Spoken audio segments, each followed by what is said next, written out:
Greetings, greetings, greetings. I'm back, y'all. I literally was into this presentation, into this activation, probably about a good 20 minutes before one of the viewers let me know that there was no audio. So a troubleshooted, whatever the terminology for that would be. Just a second.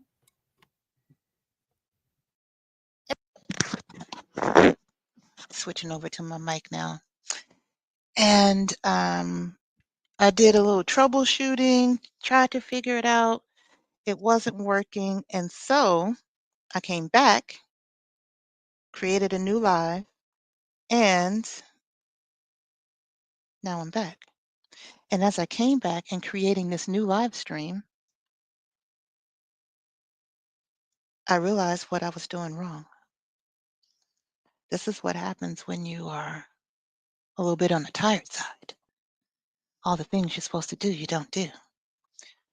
So I believe everything should be good now.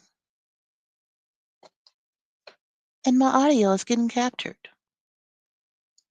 Yep, I think so.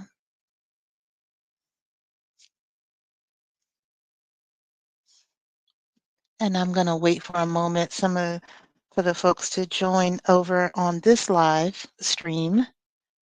And I'll clean up all the stuff later, but woo-cha. And I thank y'all for your patience in this. We are at day 18 of our 28-day, and it feels so crazy because I literally have said this like 3 times already, but you know, this time it's gonna work. All right, we are at day 18 of our 28-day ancestral activation for Black liberation. Today we are honoring Harriet Tubman and Stagecoach Mary as part of, as we move through this week of sacred resistance. So these are the ancestors that have done their part and stood up to the oppression or the flavor of oppression that they were experiencing in their lifetime. And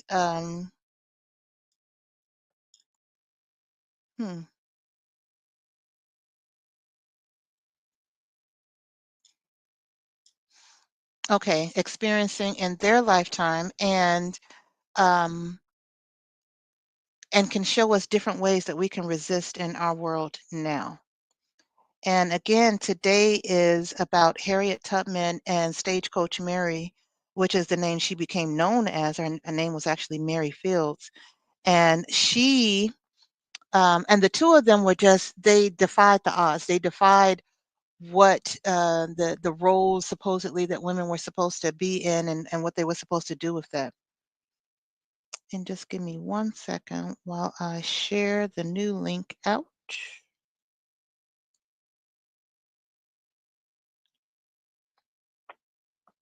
So folks can find us over here.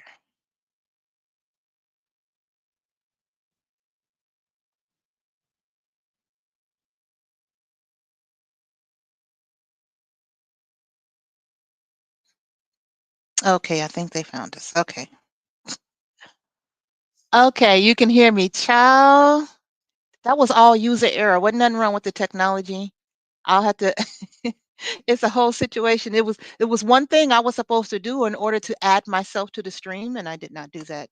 Because as I was saying, because didn't nobody hear me saying it, I'm tired, which is why I'm not on camera today. So I finally got it together. We back, y'all. All right, so good, you can hear me now.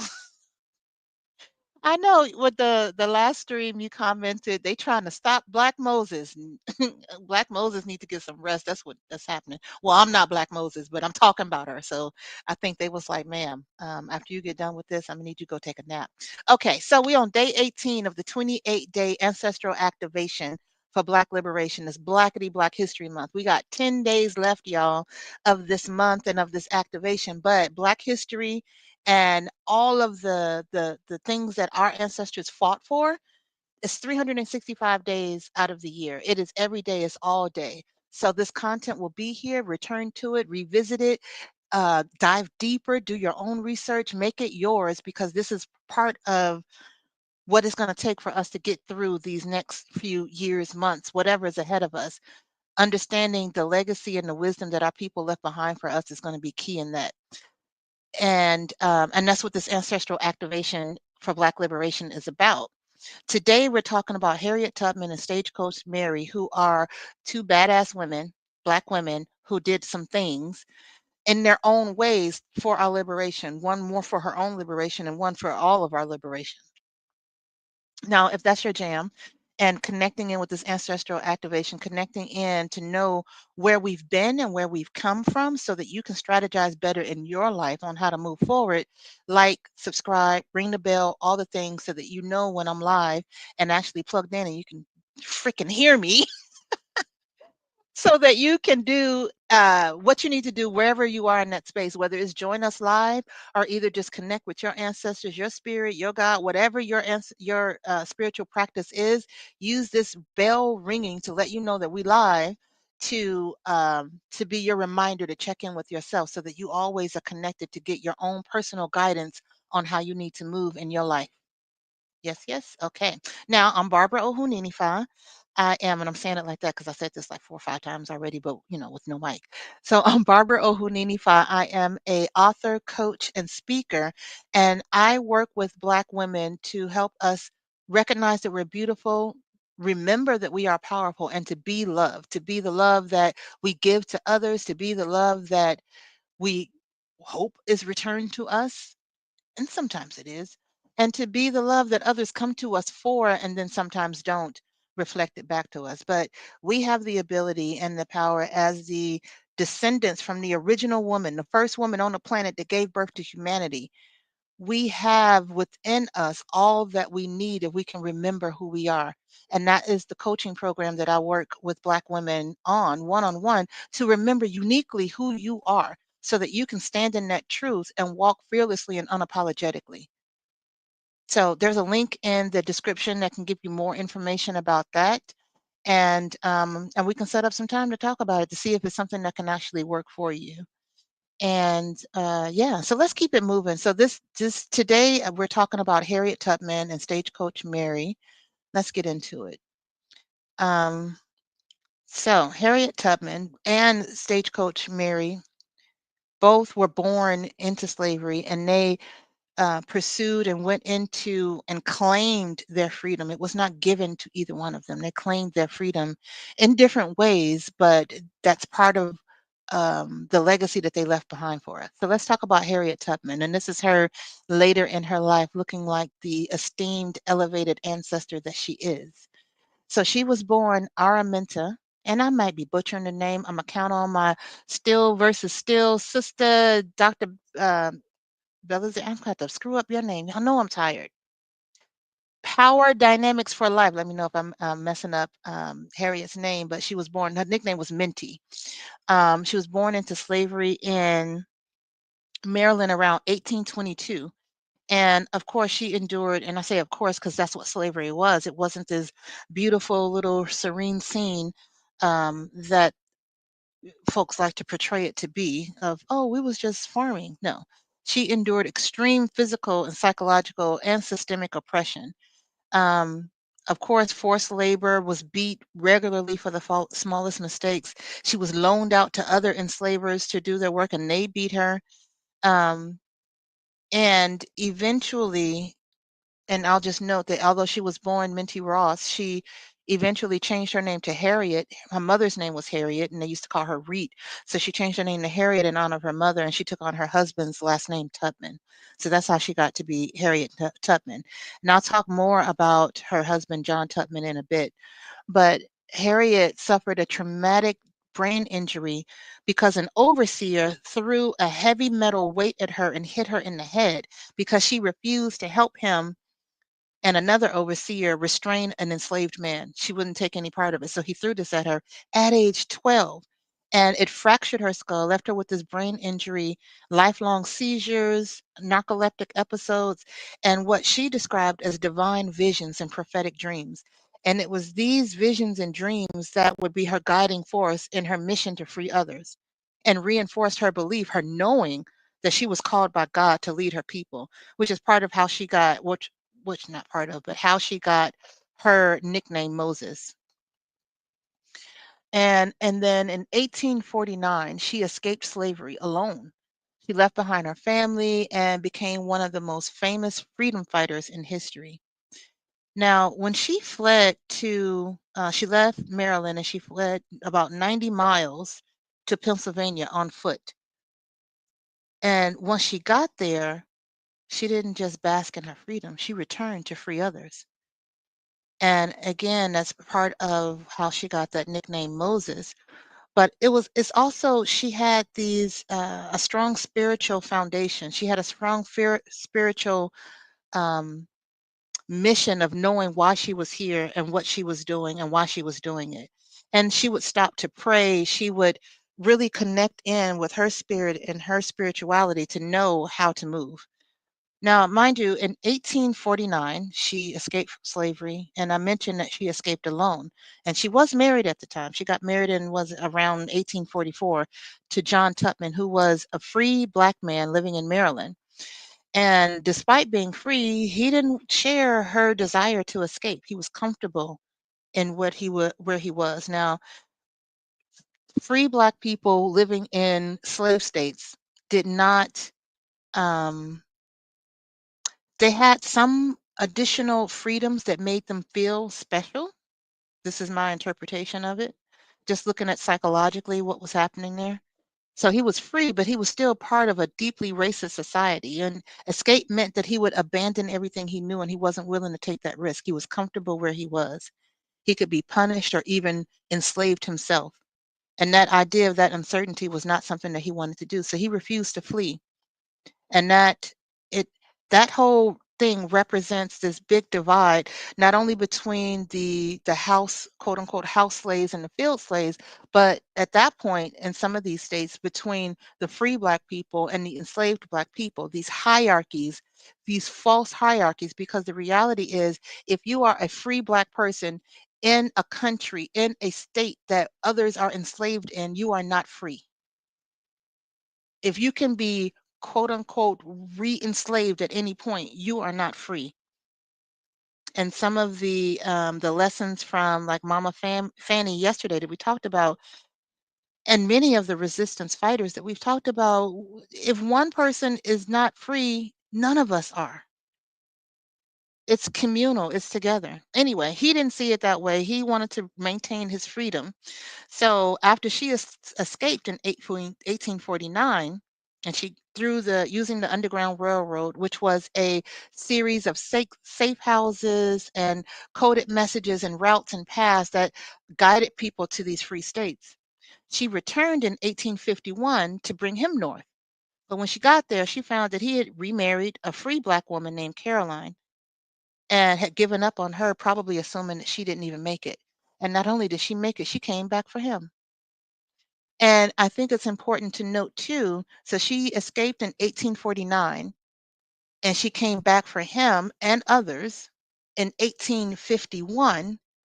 But in between, in 1850, the Fugitive Slave Act was put in place, which meant that slave catchers could go into the free states to not only retrieve escaped slaves, or rather retrieve escaped enslaved Africans, because no one is just a slave. I don't like that as a way to define a people.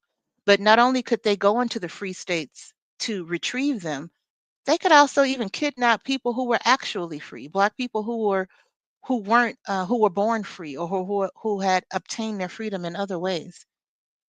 And that was when the whole nation, I mean, we already know the whole nation was complicit in it anyway, but then that was a significant piece of legislation that made it even more dangerous for her to travel back to travel back south to try to free her husband who had moved on. And that was hurtful. She was heartbroken, but she was undeterred. She turned that grief into action and she led dozens of enslaved people to freedom. She eventually remarried to a Civil War veteran, but she was focused on doing what she had come to do. So, what does that tell us about freedom and fear? All free people, all free black people, well, not all free black people were willing to risk everything to fight slavery. And we see it here today, and we see it now. Not all Black people are willing to risk whatever comforts that they think they have in order to liberate us all. I'm almost certain that this is where the phrase "all kinfolk ain't kinfolk." I saw a post on social media a bit ago, maybe even yesterday, talking about a newly placed official in Great Britain, a Black woman born in Nigeria, but she repping so hard for the parliaments and for Britain and talking about we should thank them for abolishing slavery. Ignore everything that they've done. But my point is, we have to use the intuitive thinking and the critical thinking that Mama Octavia Butler displayed for us as we navigate, because of how complicated this trauma is that we've endured throughout these hundreds and hundreds of years of being enslaved, of being traumatized, of being terrorized. It's done a thing to some psyches, all of our psyches, and to some extent. But whether or not we are willing to stand on business to obtain, to claim our freedom, our true freedom, differs across people. And I think and I'm going in on this is because this is an aspect of Harriet Tubman's story that I did not know until I started doing this research for this activation. And I think it's important for Black women to understand how differently that could have gone if she had listened to the narrative of being this good, quote unquote, good woman, this good subservient woman, this good woman who follows her man. Because I can almost guarantee you he probably told her not to go or tried to convince her not to. We just had to be thankful that he didn't tell on her. But what if she had listened? What if she had said, I'm gonna stay here with my husband. I'm gonna stay here with him because I can't do this alone. Or what if she had done that? How many Black women in today's time and now time make ourselves small so that we can fit into this picture and this image of what others have told us it means to be a quote unquote good woman? The entire trajectory of the civil rights movement and all of us would have not been different had she not been listening to her own spirit, her own messages and visions from God. This is why it's important for us to know who we are, especially as Black women. If you are, I keep saying, if you here at this time, you here for a purpose. It's up to you to tap into what that purpose is, like Harriet Tubman did. She wasn't born to be John Tubman's husband. She wasn't born, I'm sorry, she wasn't born to be John Tubman's wife. She was born to be our Black Moses, our Moses. Because, maybe probably the original Moses was Black too, but this ain't about that today. So I wanted to go in on that because I think it's important and it's relevant for us to really, you know, sit with that and understand how different life could have been had she not followed her own guidance. And also that difference in whether we're willing to claim our freedom or not. So let's talk about Mary. She did not play. So Mary also was born into slavery. She was born about 10 years later in Tennessee, 1832, 10 years later than Harriet Tubman. And she was in Tennessee. And of course, she was denied the right to control her own life for decades because, she was born on a plantation, forced into field labor. Now, she stood over 6 feet tall. We can almost guarantee she was probably forced to do some field labor. Or they may have had her doing both. There's not a lot that tells details about what she experienced and and how she grew up, but she had no legal autonomy, no right to education, no control over her body or labor, like all enslaved Black women. Now, after the Emancipation Proclamation in 1863 and the end of the Civil War in 1865, she was legally free, but as we know, or as we should know, she had no resources or stability, just like all of the rest of our enslaved Africans that were emancipated at the end of the war. They weren't given any resources. They were supposed to get 40 acres, and then eventually it's 40 acres and a mule. I have not seen any records of anyone receiving it, although it said that a few did. briefly, and then it was taken back. And just sit with that for a moment. They thought about it and said, "Oh, no, no, no, we can't let them." Well, I'm getting off topic. Let me get back to Mary Fields. Because when you look at this history of what has actually gone down in this country and how they have hidden it and sanitized it, and so many of us have forgotten it or never knew it, they're setting things up to do it all again. And they never, um, there was never any reparations in any form for what was done in the first place, and everything that we're living and experience and all of the global economy that we created was never compensated or made whole from that. But she, again, like the rest of us, she was free but didn't have the resources, didn't have stability. Now, what was unusual about Mary Fields is that she, by the time emancipation happened, she was in her 30s. She didn't have children and she had already rejected marriage. I would love to be a fly on the wall, and only a fly, because I wouldn't want to be like Kindred, Octavia Butler's book, and actually go back in time and be an enslaved woman. But I would love to really understand what happened. Because as a Black woman in her 30s that hadn't been forced to have children, that hadn't been forced to marry in some way, I would love to really understand the depths of that story, of her story on that. But she chose an independent life, and even after emancipation, she traveled. She traveled west to Montana, and she defied all of those racial and gender norms, and she earned this reputation. She left Tennessee in 1870s and she settled in Cascade, Montana. She worked at this convent, which was a Catholic mission that, their thing was they were going to educate the Native American girls out of savagery. I'm using, the terms that they use, and bring them into the Catholic ways, because, that's what we needed. That's what they needed. No. And so in the West, Black people had some more opportunities for autonomy, but it still was racist. It still was rampant, and survival required this immense strength, because you have to think about, it's the Wild West. It's uncharted territory. It's wild. There's literally wild animals. There's all kinds of attacks. There's crazy white men doing drunken, crazy things. I mean, everything. The reason it was called the Wild West for a reason. Now, again, she was over 6 feet tall, known for her strength and her marksmanship and her ability to fight off threats. She was one of very few Black women in Montana, and she worked alongside white men in dangerous jobs.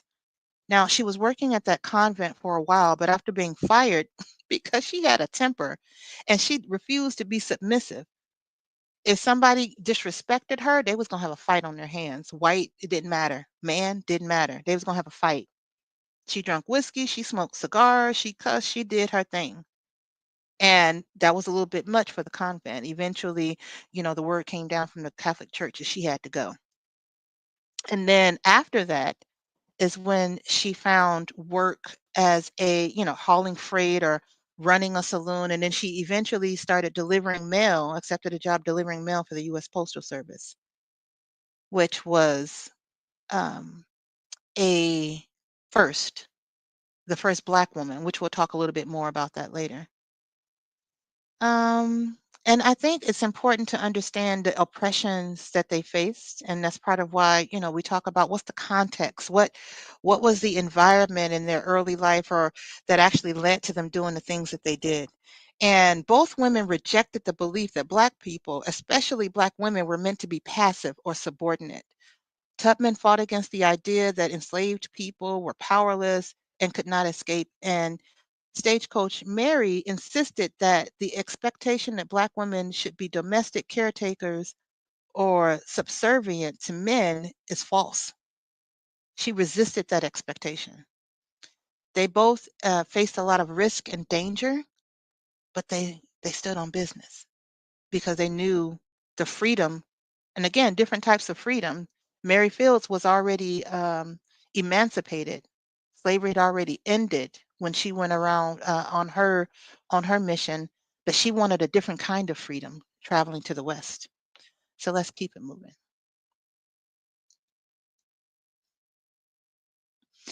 And I was trying to see here. Okay, so Mary.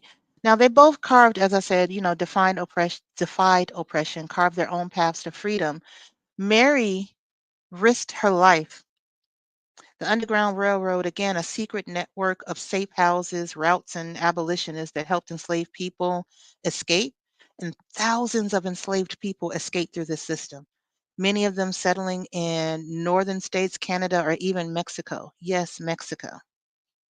And after escaping, like I said, she came back south 13 times to rescue more than 70 people using her intelligence, her wilderness skill, which she learned from her brother, and a network of people who knew how to keep their mouth shut. And she never lost a single person she led to freedom.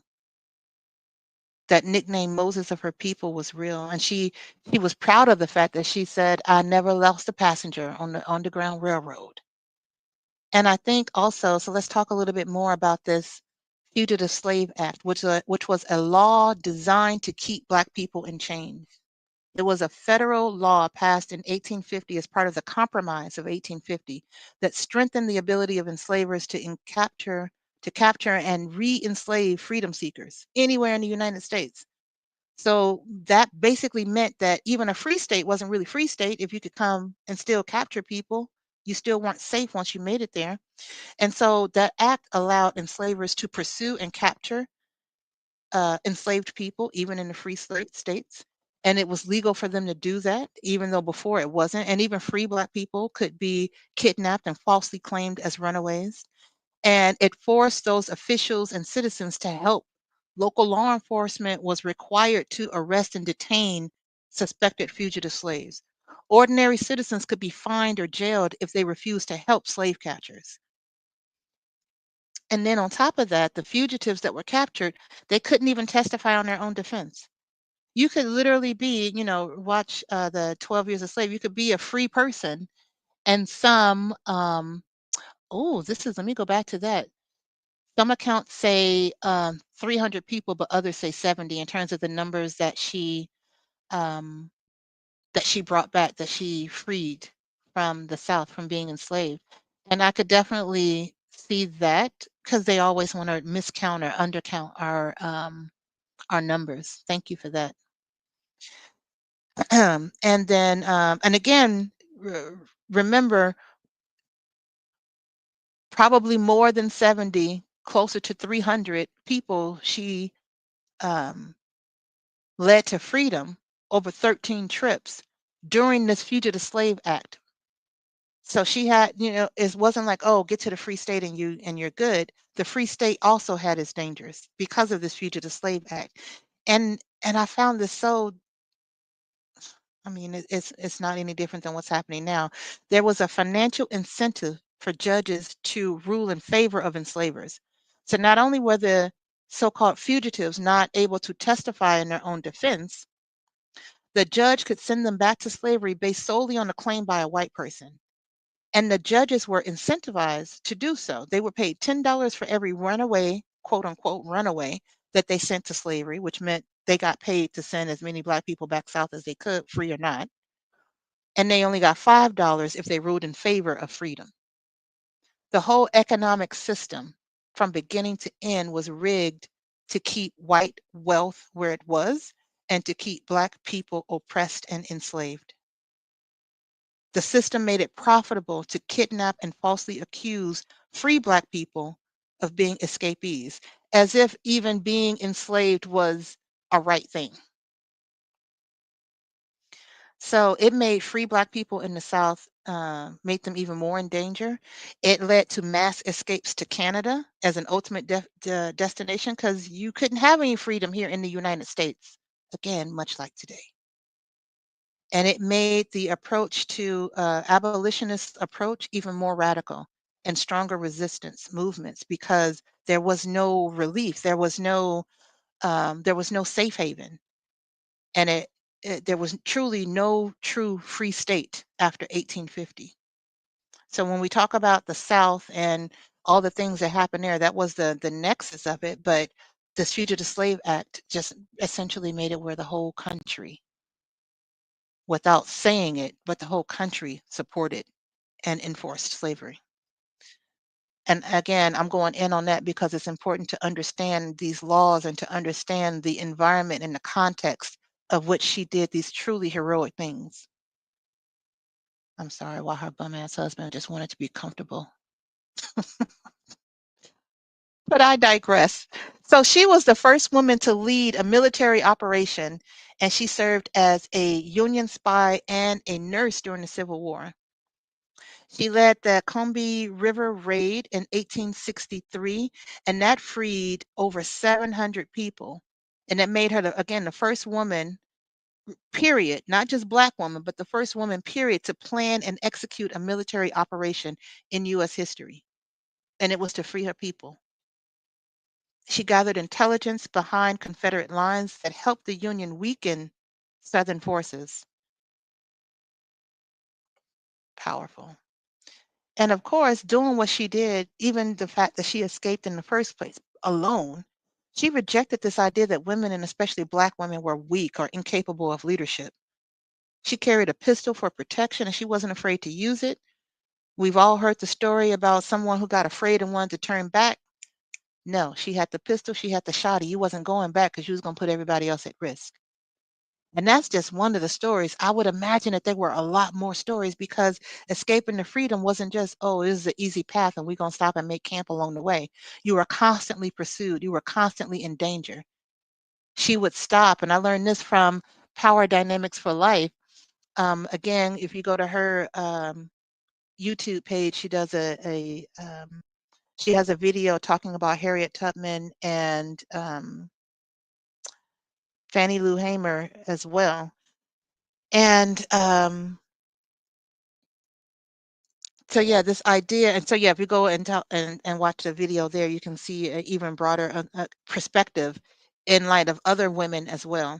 But so this particular, and the fact that she rejected this idea, talking about Harriet Tubman now, coming back, and so this dangerous terrain and how she knew it better than most men, and the reason why I mentioned the video on Dr. Belazer's site is because this idea of her, even as she was escaping, as she was leading people, sometimes she would just pause and pray and wait for some divine inspiration, some divine messages to understand where to go. And, and a lot of what we've been talking about over these almost 3 weeks now has been about keeping your connection open so that you get inspiration, you get messages, you get, whether it's from whatever you call and whoever, whatever name you have for God in your spiritual system, your ancestors, your higher self, you have to keep that communication open because that is what helped Harriet to do what she did. She got guidance, and that guidance had to change along the way. So she would pause to tap in so she would know what moves to make. Not to mention relying on the skills that she had. So she used both the critical thinking and the intuition in combination, just like Mama Octavia Butler wrote about in her books and the messages that she left behind for us as well. Um, yes. And then she advocated for abolition, women's rights, and land ownership. She spoke at women's suffrage events after the war, and she aligned herself with the fight for gender equality. Now, we have some critiques about that gender equality in the suffrage movements and how white women um, use that for their benefit and not actual all women benefit. We know Black women sit at that intersection of race and gender, and Fannie Lou Hamer talked about and represented that intersection, and then the third intersection of poverty, something that we need to think about and how we move as well. But in terms of Harriet, she also fought for veterans' pensions for the Black Civil War soldiers, eventually winning her own pension after years of struggle. Now, we just talked about her being the first woman ever to lead a military operation, a successful military operation that gave a huge advantage to the Union Army, but she had to fight for years in order to get her pension, to get her pay. And she was literally a soldier, a leader. She also built a home for elderly and poor Black people so that they could have a place of dignity in their later years. She continued to give, she continued to work, she continued to be active in her communities after slavery. And Mary Fields, she defied expectations of race and gender, and she thrived in some of the toughest areas of the country. Like I said, the Wild West was called the Wild West. There was a reason. Now, she worked as a stagecoach driver. She hauled mail across 34 miles of dangerous terrain. And that may not sound like a lot, but understand you got wild animals, you got bandits, you got wolves, you got all of these drunken white men with guns, and the native people who were still trying to defend their land. And she had to fight off all of that, and she never failed to deliver the mail. And she was known for this fearless demeanor and this way of, what'd you say? Mary was gonna knock you out.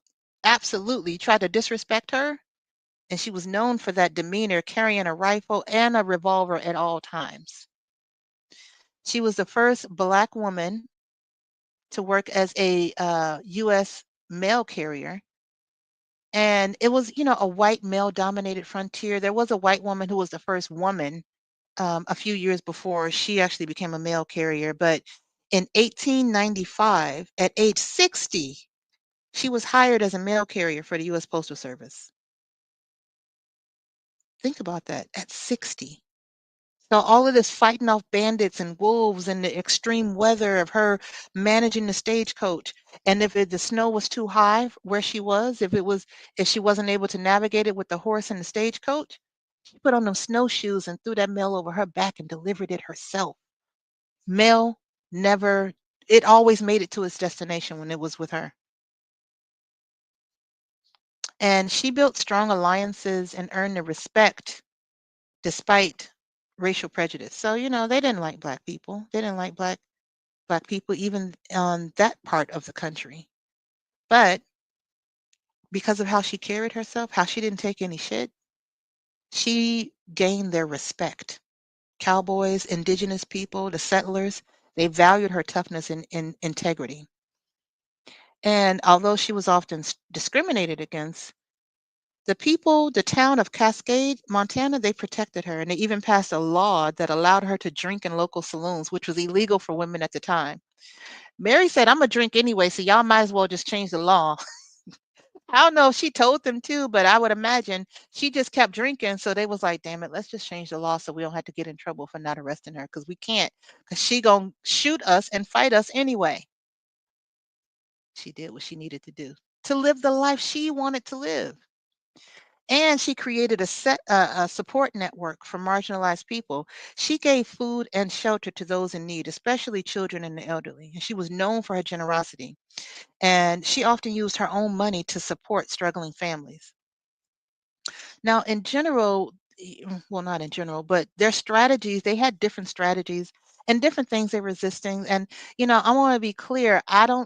Mary Fields is someone that we can look to in terms of charting her own course. She didn't necessarily fight specifically for Black liberation. She fought for her own liberation and doing things in a very different and unique way.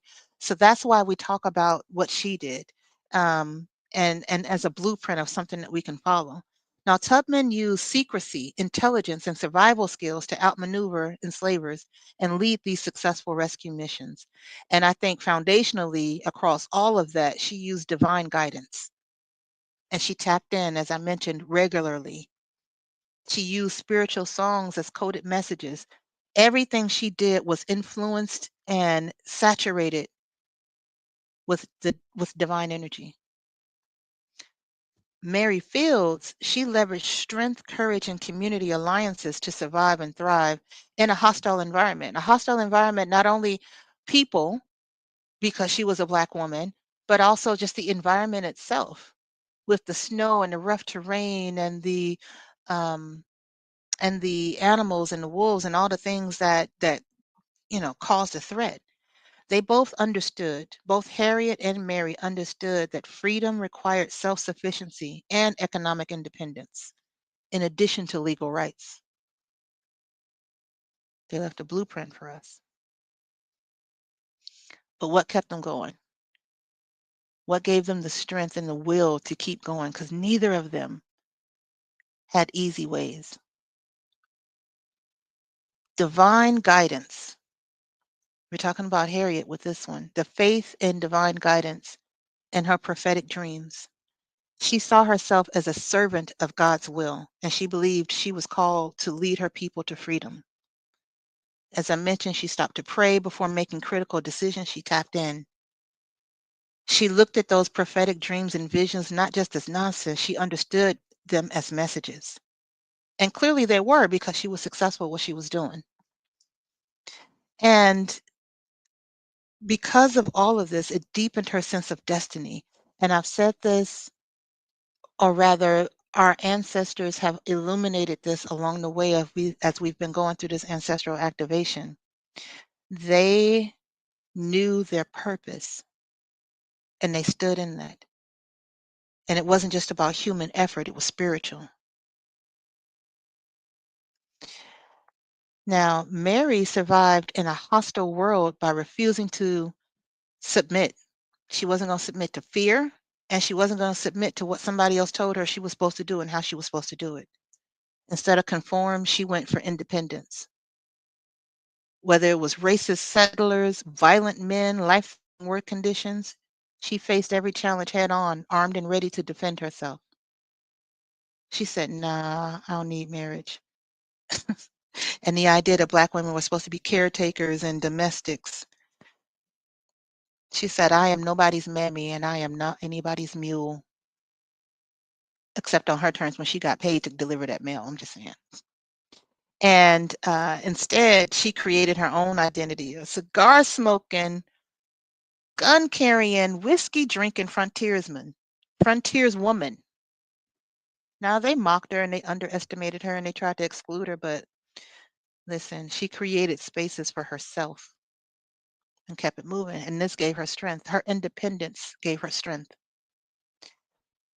Now, neither of them ever lost faith, and that helped them to move forward, even when they were faced with betrayal and hardship. Talking about Harriet Tubman with that, you could imagine with that Fugitive Slave Act, starting with the betrayal um, from her own husband, to the extent, he didn't necessarily tell on her. He didn't tell on her, but he didn't go with her. So there was some level of betrayal there, and then moved on almost, pretty immediately. And then, and just the hardship of escaping, of navigating these rough terrains, being hunted, and having to lead people who were fearful, who had never experienced this underground railroad. But she didn't lose faith despite all of that. And Mary leveraged her strength and her resilience and that community respect in order to keep going, to find strength in that. And together, this last one to me is just about love. And it showed up in different ways. It's that collective strength and the love for her people of Harriet. And even though no words were ever documented that Mary Fields talked about loving people, but it was evident in how she helped people. Despite her own hardship, she gave from her own pocket to help people, children and elderly who needed food, who needed shelter, who needed help. So across the both of them, at the foundation was a love for humanity and a love for themselves that fueled them, that enabled them to face some of the most difficult challenges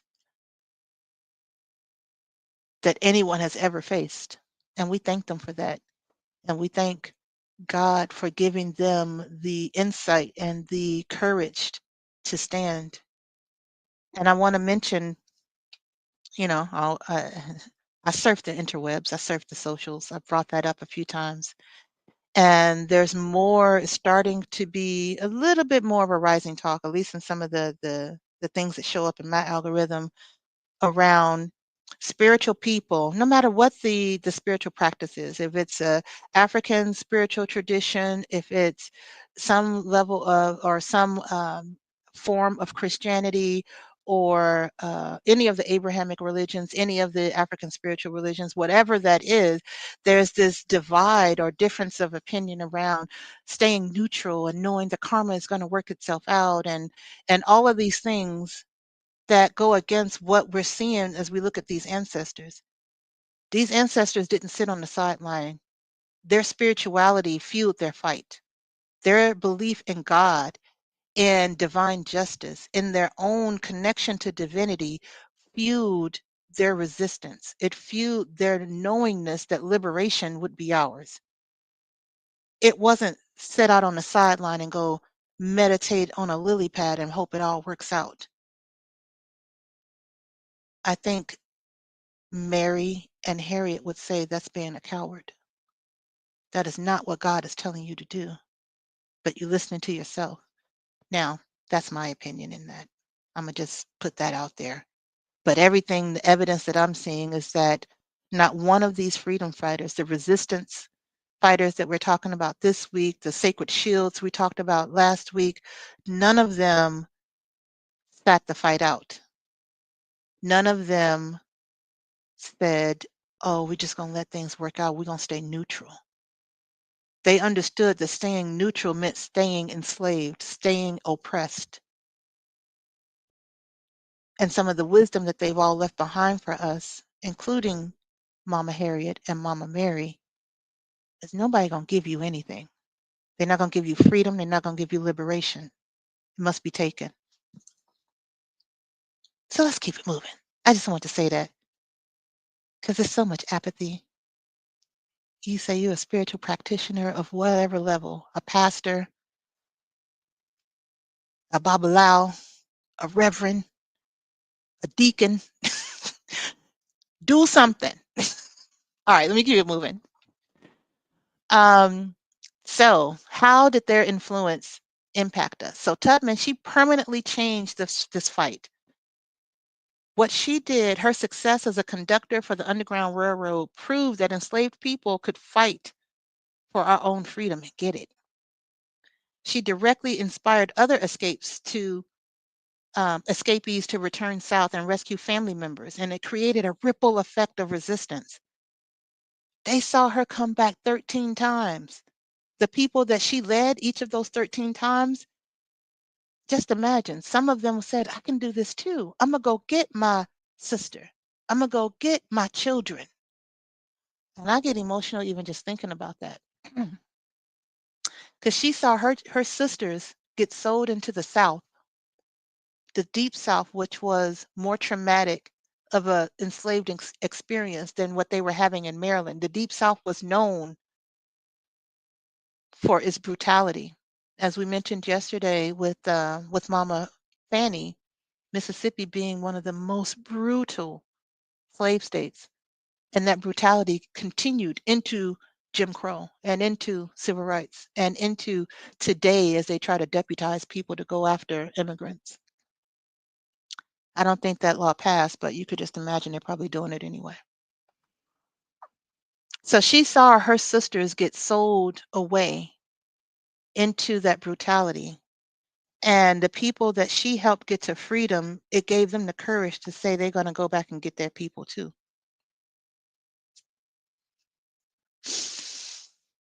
Whew, I'm going to take a deep breath with that one. And she influenced later activists, including Frederick Douglass and W.E.B. Du Bois. And her belief continues to inspire us today. These Black-led grassroots movements continue to look to Harriet Tubman for inspiration and for understanding that our freedom can be pursued and won. As we mentioned, she was the first woman in U.S. history to lead an armed military operation, and that has laid the foundation for Black women's leadership in liberation movements. Now, again, going back and some of the Zora Neale Hurston and even Fannie Lou, Mama Fannie Lou, the civil rights movement still didn't always acknowledge, appreciate, and highlight Black women's leadership the way it should have. But we have an opportunity to do something with that now. Part of the issue that we're having in this country, because people weren't ready to see a Black woman in the highest leadership role in this country, so they would rather go with fascism. Still an issue today, but she showed us and laid the foundation. We just got to keep pushing it. And she's often remembered as just not just because as a conductor of the Underground Railroad and anywhere from 70 to 300 people that she helped escape, It's not a just thing, but the point is she did more. That her role as that military leader and advocating for economic empowerment, that's often downplayed. People like to create a narrative and just focus on that one piece and not look at most of these sacred resistance fighters had a multi-pronged approach, and that gets downplayed. Again, her work in the Combahee River raid, 700 enslaved people freed. And she was a strategist. She's led people in direct combat and was an early example of wielding that political and military power. And she influenced Black women organizers even today. Her resistance strategies directly influenced much of what we see today, and we thank her. Now, Mary Fields, she carved out a life on her own terms. She shattered stereotypes about what she was supposed to do and how she was supposed to be. And she actually became a Western folk legend, one of the few Black women in history to ever achieve that. She proved that Black women can live independently, we can work in male dominated fields, and we can survive in extreme conditions. She was so unique that local newspapers in that area in the West used to write about her toughness and her daring exploits. And it was a time, she just became folklore. Now, when she passed away in 1914, the town shut down. Cascade, Montana shut down to honor her funeral. That was the first and only time they ever did that for a Black woman. That's how much they loved her or how beloved she was. And as we've mentioned, she was the first Black woman to work as a U.S. mail carrier at age 60, which I just think is just wild. And again, her story is barely told in mainstream history. She is a folk legend, but you never hear about her. A Western folk legend. They had a whole town shut down in celebration of her. The tenacity, the work that she did is rarely acknowledged, but we acknowledge her today and we give thanks.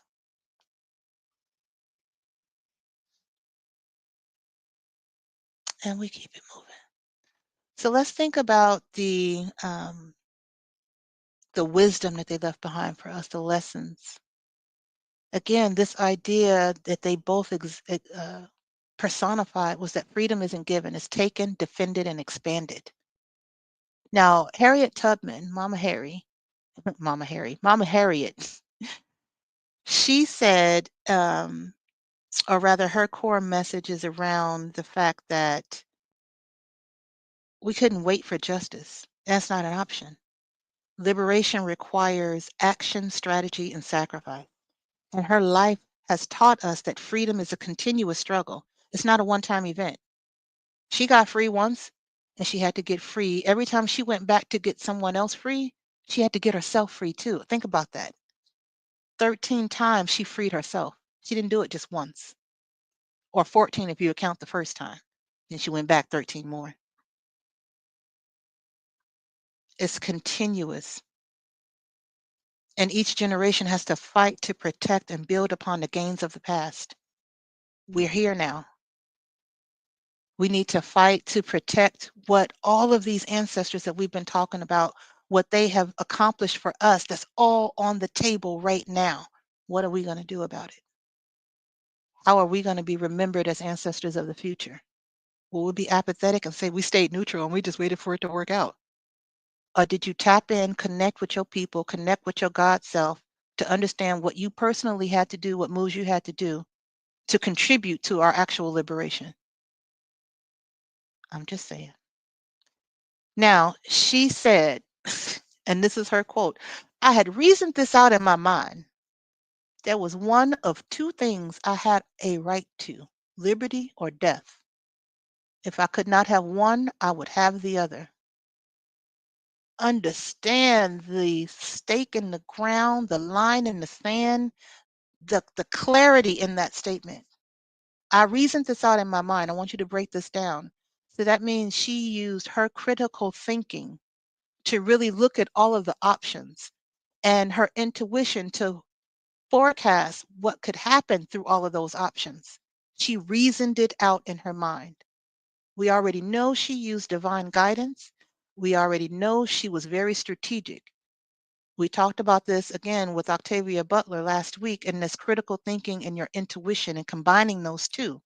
So Harriet is telling you, I reasoned this out in my mind using those two parts of her mind, the intuition and the intellect, and it came down to two things that she had a right to: her freedom or to not be here, to be unalived.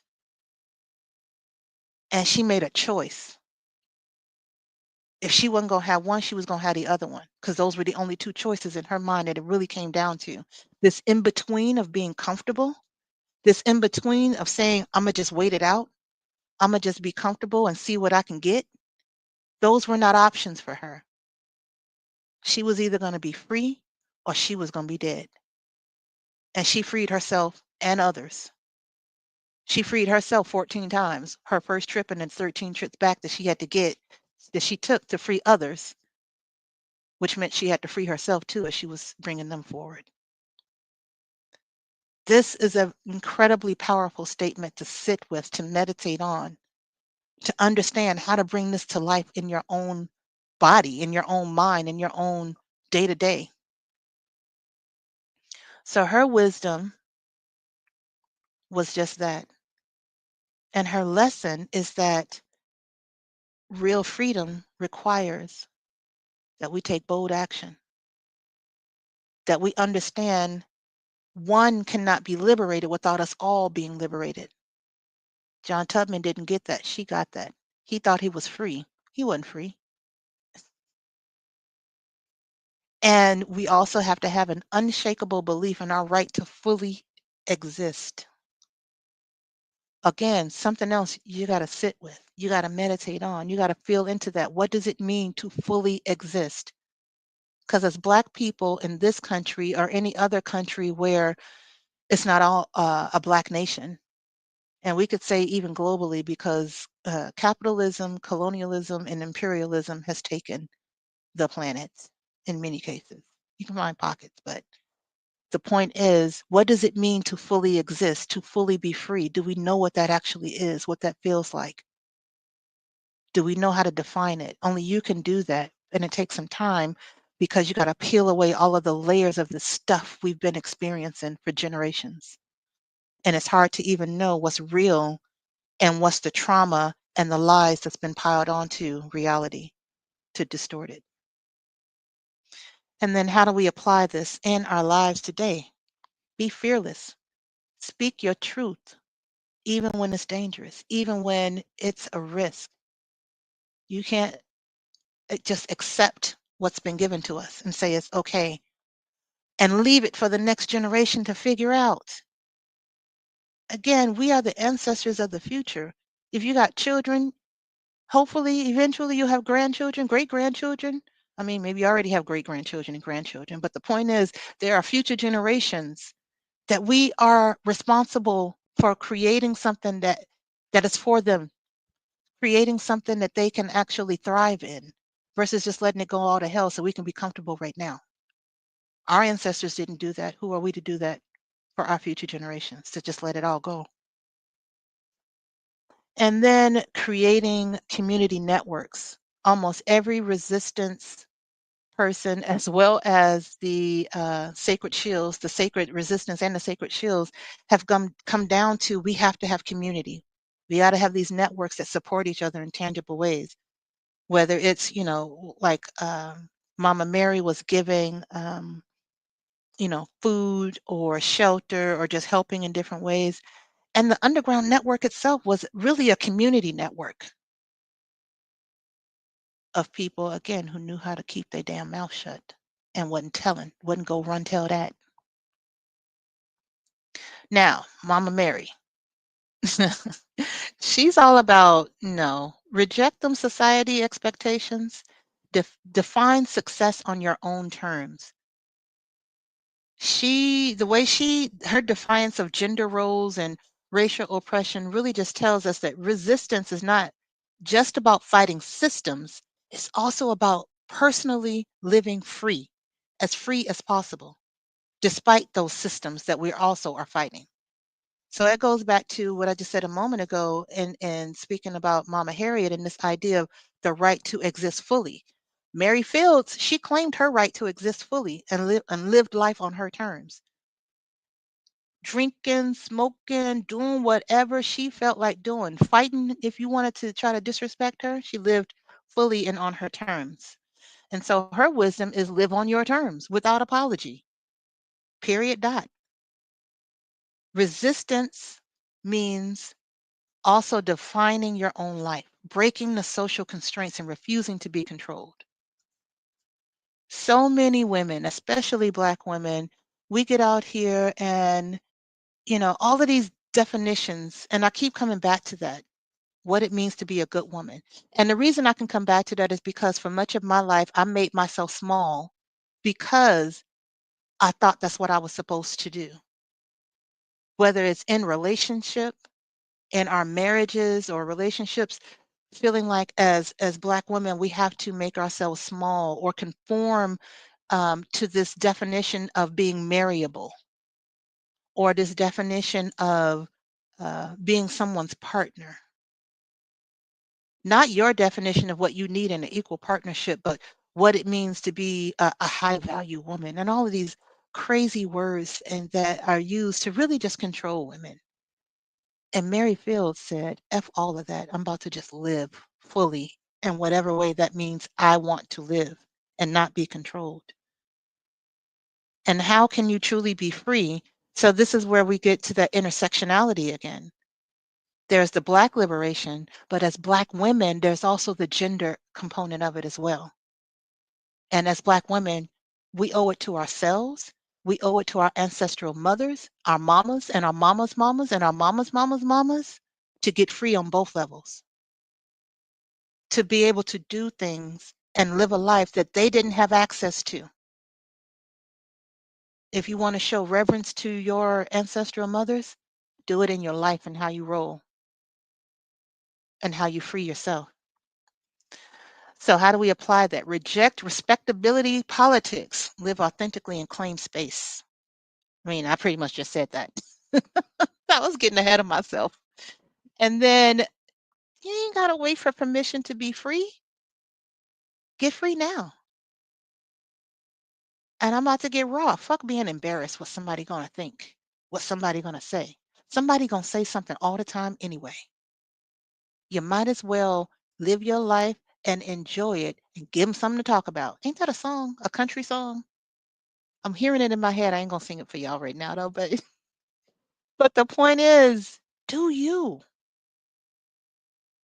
Mary Fields did that. Stagecoach Mary did that. And let me divert for a second here and talk about.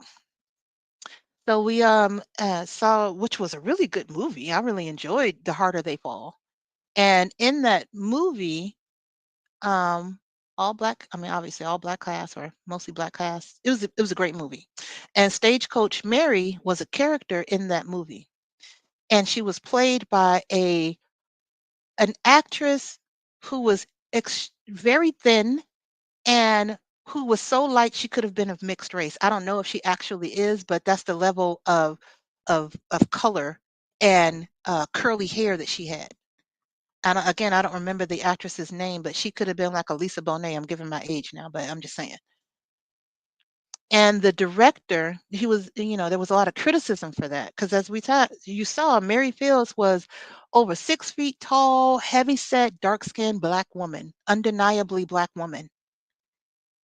And there was some criticism for his choice in casting. And I'm not. I looked up his name and I, was looking into it. I'm not even going to say his name because I don't even want to put respect on his name like that. Because his response was, "Oh, that's a great criticism. You have a really good point, but this isn't a biopic. It's a cinematic movie or whatever description he had for it." To basically say he wasn't beholden to making it literal, to making them look like the characters or the actual people, because he made them characters, but these are actual people, and she's an actual person. And I call bullshit on that because as a Black person, as a Black man, and you have the resources to create films, to create media that tells our story in any way, even if it's not a word by word verbatim recounting of history, you have the power to show our images in a way that are reality based, and you chose to do the same thing that our oppressors do. I call bullshit. There are so many actresses that you could have found, that he could have found, that were more in alignment with what Mary Fields actually looked like. But instead, he went with the thin, sexy, quote unquote sexy, because that's in the eye of the beholder, damn near white ish, European ish standard of beauty, which is the very thing we're trying to heal and reject. That was so, to me, insulting to her memory and her legacy to do that, and to just casually be like, oh, yeah, that's a good point, but this ain't what that is. I'll call bullshit. You in a position of power, you in a position of resources, you have a responsibility. Act like it. So that's just my little side note on that. I felt the way about that. Now, when we think about and collectively across Harriet Tubman and Mary Fields, I would say there's three big messages of how to move with what they left behind for us. They each had their own um, wisdoms, if you will, and things that we can take away and ways that we can implement what they have left behind for us. But if we wanted to really boil it down to three big things across both of them, is build economic independence and self-sufficiency. They both clarified that, they both lived that, they both exemplified that. And then the idea that freedom means little without some financial stability and land ownership is very important. So as we're going for, as we think about liberation, we have to think about it in multiple prongs. And then refusing to shrink or be erased is part of being liberated, especially Black women. Take up space. Like Mama Mary, she was unapologetic. When you show up, be unapologetic in your presence. Walk tall. They say we loud. Oh, well, I need you to hear me. They say we dress flamboyantly. Oh, well, I need you to see me. Be who the fuck you are and show up that way unapologetically. Mama Harriet risked her life for others to be free. And we got to honor her by showing up. She made sure we could actually be free. She made sure we could actually show up. And you going to not show up? You going to shrink? That's an insult. Don't do that. Show up. And we know we got to keep fighting the legal fight, because all of these Civil Rights Act, Voting Rights Act, the um, the 14th Amendment, all of these things and even more are on the table now, are a threat now, or threatened to be removed now. And people just do not understand what that's going to mean for our day-to-day lives if that happens. So we have to continue that legal fight. But the legal fight still also does not equal liberation. We were free, and then, well, we weren't free. Well, the Fugitive Slave Act meant that even legally free, as a whole, we weren't free, but some people were free. But even free, quote unquote, free Black people weren't really free because they could still be hunted down. So these modern policies still work the same way: mass incarceration, the voter suppression, some of the stuff that's on the table now to suppress votes, economic exclusion, which we see that everywhere. All of that is still happening. All of that is still in play. And so we have to also focus on these real systems of protection, real systems of liberation, support, and self governance.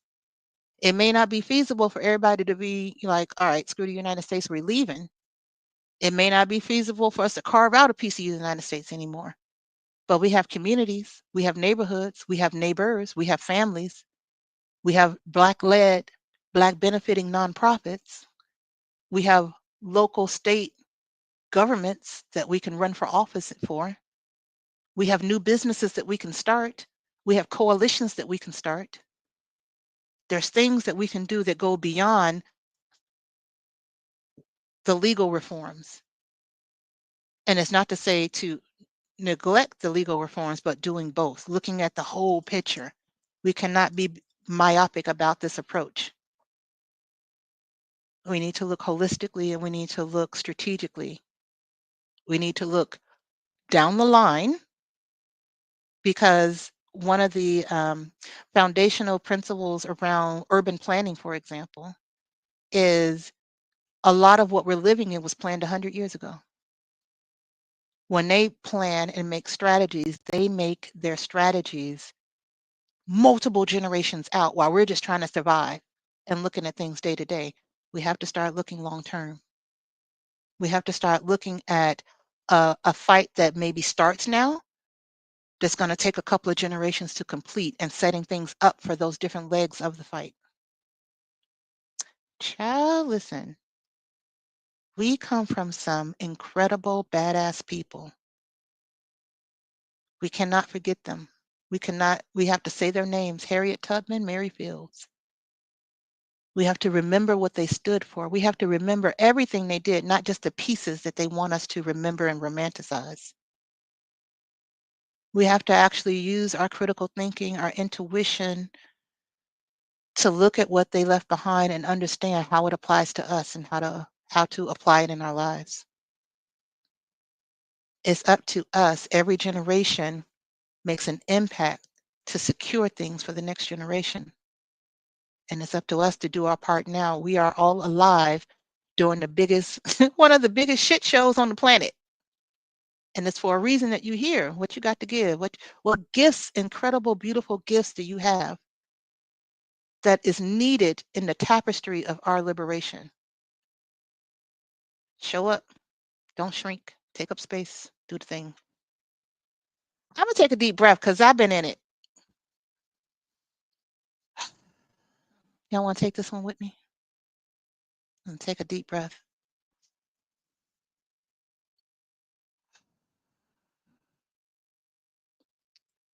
I'm gonna take a few more with this one. Let's inhale love and release fear.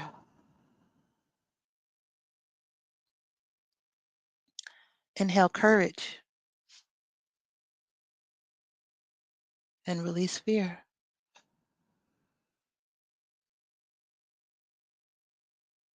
And inhale inspired action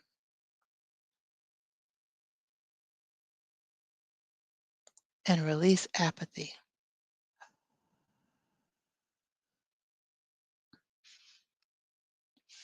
So we had a rough start with my audio not working. I had to restart this. I'll go back in and put all the things in the description box that were supposed to be there, because I had to start a new live based on my user error. And then I have created the guided meditation for this week. If you are this is your first time joining us this week, instead of doing a guided meditation at the end of every session, because these sessions and these ancestors did so much, they are more of extended sessions. I am recording an extended meditation that will cover all of the ancestors and all of the wisdom that they left behind for us, that we're doing this week during sacred resistance. And I will have that uploaded tomorrow, potentially tonight, but we're going to give myself some space and grace to get it done, to get it uploaded. And that way you can take some time, those things that I mentioned throughout this session that we needed to take some time and meditate on. You'll have some space to do that. Plus, just do your own thing, your own breathing with all of this, because it's a personal journey. It's a personal thing for you to remember who you are, remember your gifts and talents, which week 1, Sacred Lineage, there's one of the days where we talk about the gifts and talents that you inherited from your ancestors, that your ancestors gifted you with. So we didn't just get their trauma, we got some gifts too. And some of them may be latent. You haven't actually activated them or developed them. But the point is, with this meditation that I'll have up by tomorrow for the Sacred Resistance Week, will give you a space to infuse and to really help you to embody some of this wisdom that these ancestors have left behind for us. Mama Harriet and Mama Mary, we thank them. We thank them for their sacrifice. We thank them for their courage. And we thank them for the love, the deep love that they had that fueled their courage, that fueled their actions, that allowed us to see them, to know them, and to have a blueprint for a different way or an expanded way that we can be in this space. And with that, I thank you all for being here. I thank you, and thank you for joining again after I had to restart the live stream. And we'll see you here tomorrow when we're talking about Ida B. Wells and some powerful things. Now, I'm from Chicago, so of course I've been hearing about Ida B. Wells, but in doing the research for this, I learned some things I didn't know that we needed to know. So we're going to get into that, and then we get into some of the more direct uprisings that really truly made slavery unprofitable and something that had to change in the form that it was in before. And that'll take us through the rest of sacred resistance. And our final week, we almost there, y'all. I can't believe it. Sacred restoration. As we've talked about over these last almost 3 weeks now, we have gone through so many things as a people, horrific, horrific things that others would not have survived. But we still here. But there's some trauma, emotional trauma, physical trauma. Epigenetics has passed it along, and it's showing up in our bodies, it's showing up in how we think, it's showing up in our communications, that we need to start looking at, seriously looking at an individual and a community level. How do we restore the harm that has been done to us over these last 400 or 500 years? I say 500 because I'm counting all the places they went, not just coming here to North America. So that's what that final week is about, sacred restoration. And we got 14 ancestors on tap for that, honey, because we need the full super friend crew to understand different pathways of that healing. But next week will take care of itself. Today we were closing out Mama Harriet and Mama Mary, and we're giving them thanks. So tap in to see those replay or live. Once I update my description, if you want to learn more about the one-on-one coaching that I do with Black women so we can stand in our beautiful, powerful love unapologetically and remember who the fuck we are, there'll be a link there so you can learn more about that. Now, in the meantime, as I always say, take good care of you, and I'll see y'all soon.